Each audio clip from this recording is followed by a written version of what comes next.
Happy Sunday, everyone! Nakaligo na rin po tayo kaya para may energy today, makapag-vlog. Hindi pa namin alam kung anong ganap namin ngayong araw. Depende pa kasi din sa anong panahon.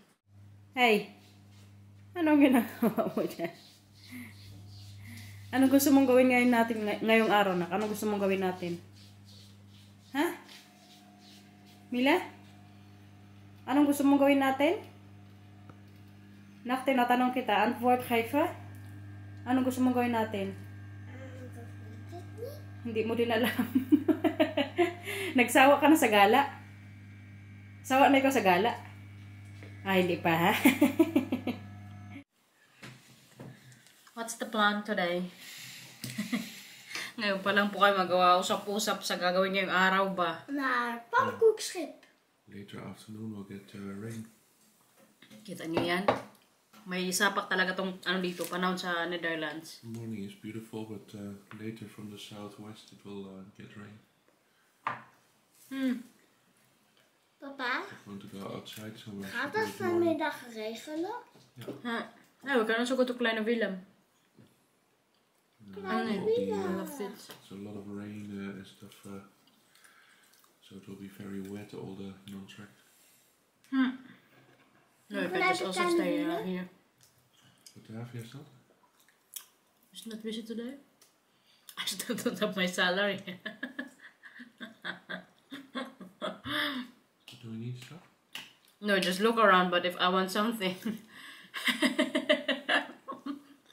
Nag-suggest nga ng Marcel magpunta na kami sa ano sa Batavia Stad. Yung ano yun guys, outlet center. Kaso kaya wala pa man akong salary sa ano or sweldo sa trabaho. Kaya ka-late po nila ngayon magpasweldo ba. Kaya sabi ko sa kanya, paano kung may magustuhan ako doon? Wala pa akong ano sa ako. Tawa na lang siya. Kaya syempre, siya man ang magbayad niyan. Ano yan? Is er vraag wat we naar Batavia Stad willen? Tanong namin yung silabyanan kung magsama din. Oh, you can just call them if they want also. Yeah, because of shoes and stuff. Yeah. But are they also not in promotion? Batavia Stad always has promotion. Yeah, but not really like 50% off. Ano yan? Alam niyo sa trabaho, yung isa kong ka-work nung Thursday ata. Kasi dapat yung sahod namin nung Tuesday pa dumating. Anong araw na ngayon? Sunday, wala pa rin sahod. Wait lang kay tinatawagan naman sa silabyanan. Da is Oma. Hi. Katatapos lang tumawag namin kalabinan guys. So yun na nga yung sinasabi ko sa inyo kanina yung about sa sweldo sa trabaho. Alam niyo yung isa kong ka-work nagreklamo na nung Thursday pa lang kay ka-late daw magpasahod ng amo ko. Mama, je bent gisteren tekening vergeten. Oh yeah. On Sunday is the toko in Amsterdam opening. I think so. And don't need to think. You know. Change plan po kami, baka hindi na kami Batavia Stad kasi sila biyanan, hindi mag-ano sama. Kaya hindi pa daw sila naka-prepare. Pero kay bago gumala, mag-ano muna tayo, linis ng bahay. Wait lang, may nag-message ang Inday to. Kachat ko rin kasi siya, baka mag-Amsterdam din kasi sila. Buang talaga to si Inday. Baka magkita pa kami nito mamaya ni Inday sa Amsterdam, guys. I think they're also going later, babe. But I'm not sure what time. Kasi kami po mag-Amsterdam kami. Mga ano, hapon siguro. Kaya may galaan muna tayo, guys, para mapalipad natin si Droney. May sinuggest kasi ako kay Marcel na location na maganda doon. Very, typical Netherlands or Holland na place. Kaya for sure, pag mapalipad natin doon, mag-enjoy po kayo. Sorry? But you still need to wash though? Oh yeah, I also need to prepare. Hala, mag-alis na daw kayo. Mamaya na lang daw to. Mag-change muna ako. Uy, kay agad pa lang natin alis. A few moments later. Ready na sa gala, guys. Ang mga bata nasa likod na din. Oh, sayang sila biyanan, hindi po makasama. Hindi kasi si mama din kanina daw nakatake ng ng gamot niya. Kasi dapat niya yun gawin 1 hour or 2 hours before pag mag-ano siya, maglalakad-lakad sa labas. So ngayong araw, kami lang po ng mga bata tsaka si Marcel yung maggala sa sa Sansas Khans yung pupuntahan natin. Tsaka maganda din pumunta doon kay maaga-aga pa kami umalis ngayon dito sa Leeuwarden. Hindi pa masyadong busy. Kasi ang Sansas Khans, isa din po yan sa mga pinupuntahan dito ng mga tourist ba. Mga alas 10 siguro dating namin doon mamaya. Mapalipad natin si Drownie. Grabe, mga 3 linggo siguro hindi nakalipad yung drone, guys. Siguro na-miss nyo rin yung mga paview, no? Kaingay ni Mila.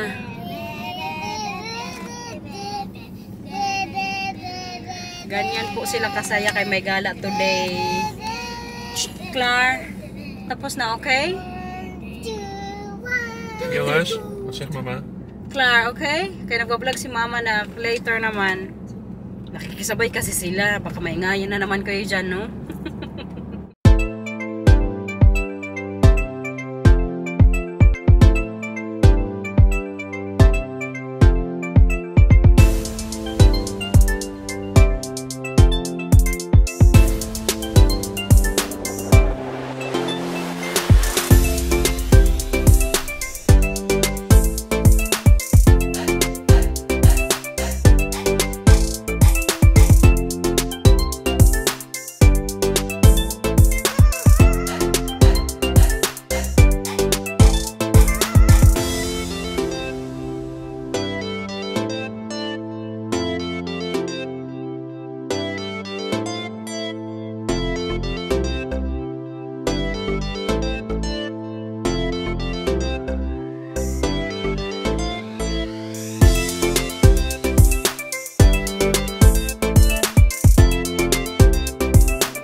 May magmukbang na dito ng paprika. Nagutom sila, guys. Mukbang ikaw, kuya? Patingin, patingin. Katsa. Kain na. Ang milang din, oh. Parang ano lang yan sa kanila. Mansanas. La Carmila? Diba? Hindi na kailangang lutuin ng paprika, guys, kasi kahit hilaw, very healthy po yan kainin. Kaya yung balat po talaga ni Matthew tsaka Mila, guys, lalo na yung kay Matthew, makinis, kay dahil yan sa prutas. Kaya sabi din kanina ni Marcel nga maganda daw yung paprika nga sa balat. Sana na lang, no? Sana all. Kaya ako kasi hindi ako mahilig sa mga ganyan, kamatis, paprika. Hindi po talaga ako magkain yan. Ano yan? Gusto mo pa? Nagbahog pa ang Milang. Buti na lang kay may baon nga ako. Alam ko kasi maghanap to lagi sila ng pagkain pag nandito kami sa sasakyan. Tapos pag on the way sa gala. Ito yung kasi sa kanila, baon. Tapos may dalawa pang mansanas. Hindi pa nila alam kaya pag nalaman din yan, tirahin din kaagad yan.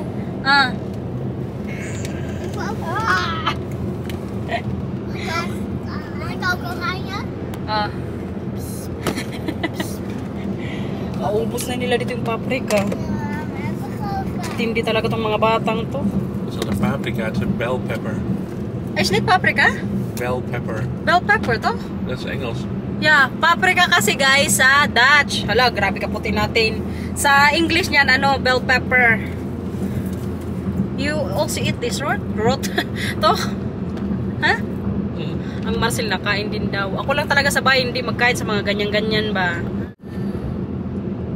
Ang Inday pala nag-message ngayon lang, guys. Hindi daw sila matuloy sa Amsterdam. Kaya hindi nag-reply yung niya. Kaibigan. So sabi ko na sa kanya pag may gusto siyang ipabili doon mamaya sa store, mag-message na lang. Sayang, hindi kayo magkita doon. Ilang araw din kaming nag-LDR ni Inday. Siguro almost 3 weeks or 2 weeks. Hindi kaming nagkita. Kasi nagbakasyon din sila sa sa Terschelling. Yung sa island po dito sa Holland. Grabe, para naman tayo kukunin San Pedro sa Kaputian. Yung suot pala natin, guys, sponsored po ito ng kapatid ko nung umuwi ako sa Pilipinas noong January. Binilhan niya ako ng damit sa Baclaran. Kaya nag-dress po tayo ngayon kaya medyo maganda yung weather. Pero maganda siya. Tsaka maganda din doon mamili kasi yung sa ano ba, yung sa height ko, doon talaga lang ako makahanap na hindi ko na kailangan paiklian ba. Kaya pag nauwi po ako sa Pilipinas, bumibili din ako minsan ng mga yung dress, mga pantalon. Kaya pag dito sa Holland, naku, grabe kahaba. 2,000 years later. Andito na po tayo, Sansos. Doon tayo mamaya magpalipad ng ano, drone. Alas 11 pa lang po ng umaga pero kadami ng tao. Siguro matatalino din yung mga Dutch guys. Kaya ngayong umaga nga medyo ano dry pa. Tsaka madami din ngayong ano dito turista. Kaya may nakita kami doon sa may ano sa may entry ano na banda. May mga bus na po siguro mga 10 yung nandoon kanina. Tsaka kamahal pala ng parking nila dito. 15 euros. But the 15 euros babe whole day? If you get 10 minutes, 15 euros. Ah, okay. So parang ano na talaga fix na yun. Kahit magstay kayo dito ng ano lang, mga 10 minutes, 15 euros pa rin po yung bayad sa ano, parking. Pero yun lang yung bayaran dito guys. Wala na pong ano, entry ticket. Sa parking lang talaga ano magbayad. Ito yung mga bus oh. Diba kadami. Swerte nga yung mga turista kay medyo ano nga, maaraw yung pagdalaw nila dito. Dito tayo magpalipad ng drone guys sa may anong banda. Entrance kaya sa loob po kasi medyo ano busy.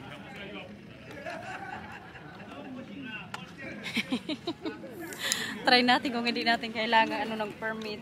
Minsan kasi magsabi ang drone na kailangan muna mag-apply online. Makita nyo mamaya sa loob kung gaano ka-busy po dito. Make this the home point, huh? Yeah. Magsagap muna to ng ano signal bago makalipad.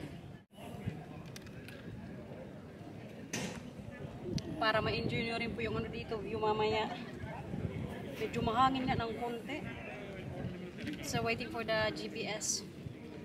Enjoy sa pag-view.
niyo yun, di ba kaganda?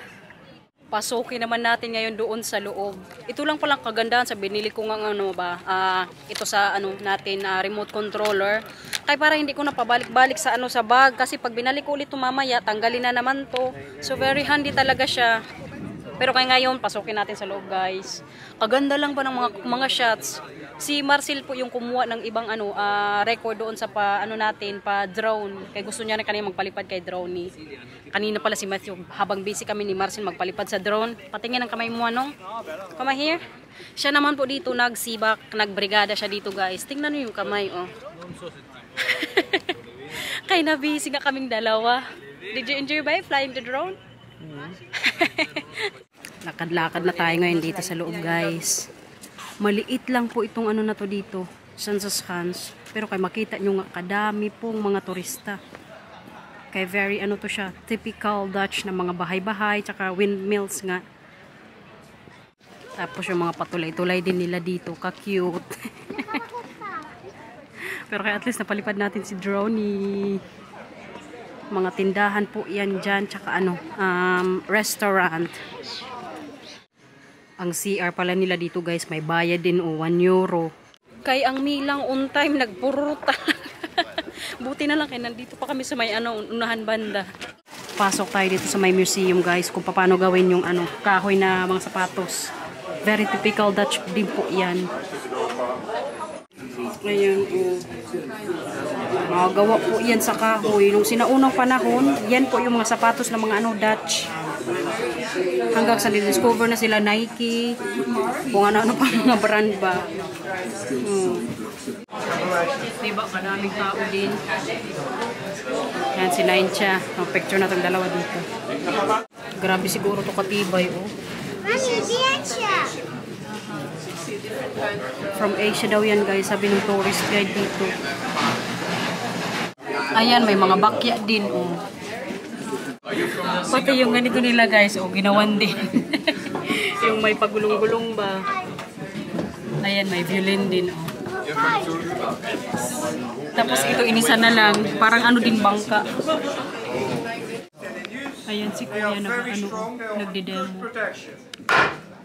And also they insulate and they are waterproof, keeping your feet warm, dry and safe when you work outside. That's how it's done. I thank you very much for your attention. Have a good round, have fun. Thank you! Tapos yan po yung mga machine na ginagamit nila sa paggawa ng ano, wooden shoes. Grabe no, sa mga sinaunang panahon pa yan, guys. Pero at least hanggang ngayon nandyan pa rin. For ano ba, for history siguro.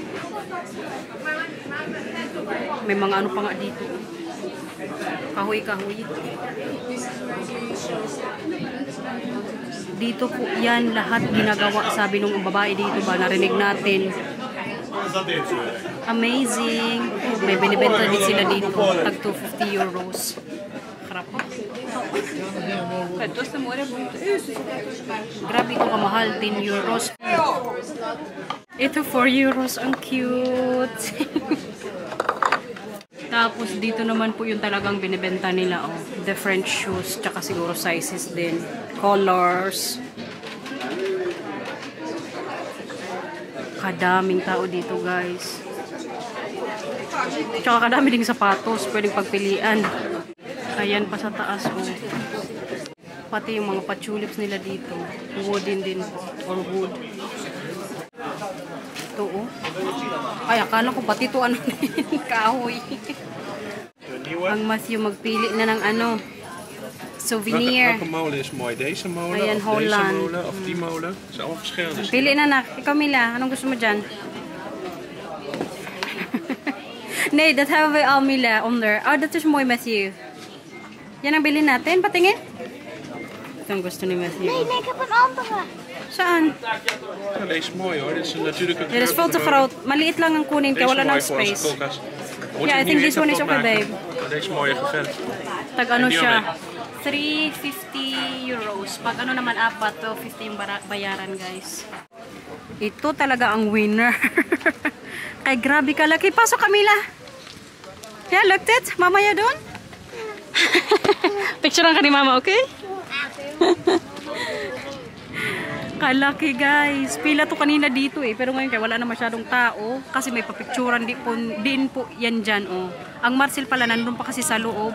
So nauna na kami ni Mila maglabas. Kaya magbayad pa siya. Tsaka kadaming tao. Mila, photo ka ni Mama. May nagutom na dito. Magtinapay muna. Kamain sa Mila. Laka Matthew? Gutom yarn. Laka? Labas-pasok ng mga tao dito guys. Kabisi po. Ako na lang muna siguro yung maglakad-lakad dito kasi Matthew tsaka Camila doon ako makain. Sabi ko kay Marcel, ako na lang magpasok. Kasi maya-maya mag-alis na po kami dito kay malapit na rin pong umulan. Para sa inyo guys, magsarili ako ngayon dito, mga buhit tayo para makita nyo nga sa ano, loob-loob nga nitong ano, Sansa's Hands. Pero kay kanina nga, nakita nyo rin sa taas. Sabi nga ni Mas, kung gusto ko na magpalipad pa dito sa may loob. Kaso kay natatakot ako kasi madami ng tao. Baka mamaya may tamaan ng ano, elisin ng drone natin ba? Kasakit pa naman. Puntahan natin yung tulay na yan. Tsaka yung tindahan dyan. Oh. Kaya may mga ano po yan dyan. Cheese. Lakas maka-Holland itong natututo. Tulay ba? Puno-pulag itong tulay na to dito. Dito na tayo ngayon sa may mga factory ng cheese. Medyo busy dito sa ano kabila. Hindi man talaga to siya guys, totally factory talaga. Papicturan lang din. Tsaka yung mga cheese po dyan, ano din yan, wood. Gawa sa wood ba? Para lang siguro sa mga picture. Puntahan natin doon sa may ano likod. Ay, dito sa loob yung may mga ano patikim-tikim. Kasi ito wala po to. Ano yan, kahoy. Grabe ka busy. May mga pa-freight taste po ito dito ng cheese, kaya mag-try tayo ngayon. Kaya kumain man sila Mati tsaka Camila, di ba? Magkain din tayo ngayon dito, guys. Yung mga ganito, oh. Hindi ako mahilig sa cheese, pero kaya para sa inyo, mag-try tayo ngayon dito sa mga pa-freight taste. Ayan, may sample dito kung paano gawin ang cheese. Ganyan pala siya, guys. Tapos siguro pag mabilis yung ikot, no? Yung mga paganyan-ganyan nila dito, oh. Ayan si Kuya magawa, oh. Tingnan natin kung masarap, guys. Oh, sorry. Okay. Chan-chadadan. What for smack is this? Tanong natin kung anong klaseng ano to. Ah, dahil siya. Yes, well, lekker. Sarap siya, guys. Ito klase ba? Thank you, well. Try tayo dun sa ano, ibang ano, pa-flavor. May nagkilala pala akong Pinoy dito, kaya nagtanong siya kung Pinay. Sabi ko, opo. Pila ata dito, uy. Magsingit tayo dito, baka mamaya makaano tsamba.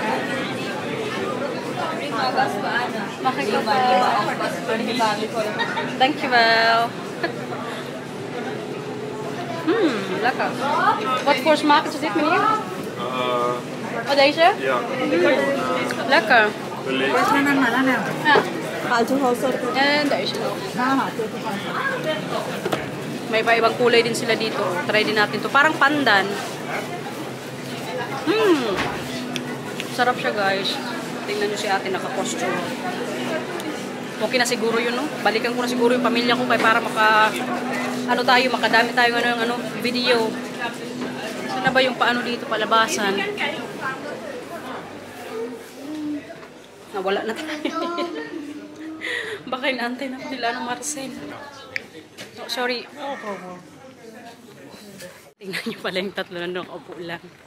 Ganito po kapasensyoso si Marcel sa mga gala-gala natin. Magbantay po talaga yan sa mga bata. Siya muna kaninang nagbantay habang nag-vlog-vlog tayo.